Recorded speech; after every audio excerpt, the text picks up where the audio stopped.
C'est un petit village de quelques centaines d'âmes. Autrefois illustre, il garde encore bien des mystères. Le plus célèbre fait état d'un trésor enfoui depuis des siècles. Correspondant du journal local, Robert Benoît se passionne pour cette histoire. Moi qui suis curieux et puis qui aime l'histoire, justement, donc j'ai été interpellé par cette affaire-là. Entre autres mystères qui peuvent régner sur ce territoire de Valdivienne. Si depuis longtemps, Mortemer fait rêver et intrigue, c'est qu'une vierge en or y aurait été cachée pendant la guerre de 100 ans.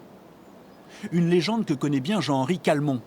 Dans les années 60, le professeur d'histoire était aussi maire de la commune. Cette Vierge en or devait être à demeure, disait-on, dans l'église. Les Anglais, quand ils ont pris le château et l'ensemble, et qu'ils ont dû quitter assez vite, l'auraient cachée, dissimulée quelque part. Et depuis, on court après la Vierge en or. Dans les maisons du village, cette histoire se raconte encore. Et si les chercheurs de trésors se font de plus en plus rares, pour beaucoup, des interrogations demeurent. On aimerait bien savoir ce qui se passe dans ce village. Il y a des souterrains, tout ça. On a des souterrains partout, là. Alors on aimerait bien savoir si... J'aimerais bien trouver la Vierge en or, là. Mortemer ne semble donc pas avoir livré tous ses secrets. Et les découvertes se poursuivent. De quoi intriguer Robert Benoît. Dans cette demeure, c'est un souterrain qui a été mis au jour il y a peu. Donc il avait vu une espèce de voûte au début, comme ça, c'est celle-ci, là, voilà. Et c'est ce qu'il a dit, il se passe quelque chose là-dessous, là. Et puis effectivement, quand on voit le décor...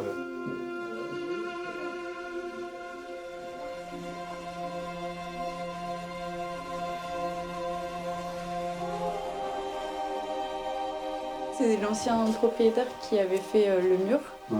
Nous, on n'a qu'une envie, c'est le casser. Peut-être que si vous creusez de l'autre côté, allez savoir si vous n'avez pas tombé sur cette légende, sur la statuette, quoi. Ça fait frissonner quelque part en même temps. Puis bon, pourquoi elle ne serait pas là finalement? Moi j'y crois, hein, et puis j'espère que d'autres y croiront pour continuer les recherches. Sur Mortemer plane aussi l'ombre de Jean Chandos. Ce chevalier anglais sénéchal du Poitou aurait été inhumé dans le village, mais son corps n'a jamais été retrouvé. À Mazerolles, près du lieu du combat où il est tombé, un monument funéraire honore sa mémoire depuis 1370. Oui, mais les autres, une énigme de plus qui ne surprend guère Pierre Rullier. À quelques kilomètres d'ici qu'il est mort, le connétable Jean Chandos. Ouais. Copain de Du Guesclin dans les périodes de paix, mais ennemi dans les périodes de guerre. Auteur de livres avec Angèle Coster, il a parcouru la Vienne insolite, une terre où l'on aime partager ses secrets. On cherche une connivence avec les gens du cru, en entretenant un mystère qui est réservé à des initiés. Peut-être la Vierge en or de Mortemer en est-elle, ou au contraire, ce mystère peut être aussi fait pour accueillir les autres. C'est-à-dire qu'on raconte une histoire plaisante, enjolivée bien souvent, et on cherche l'adhésion de celui qui arrive. Sur les hauteurs, une petite chapelle ne reçoit plus guère de visiteurs. Pourtant, elle porte aussi les traces d'un passé autrefois doré, et d'une quête qui aura finalement traversé les siècles.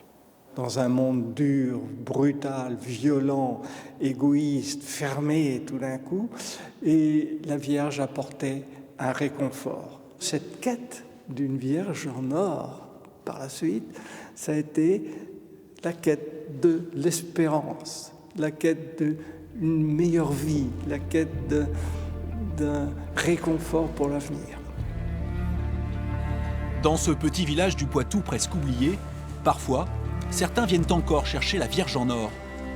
Mais pour l'heure, Mortemer conserve encore une grande part de son mystère.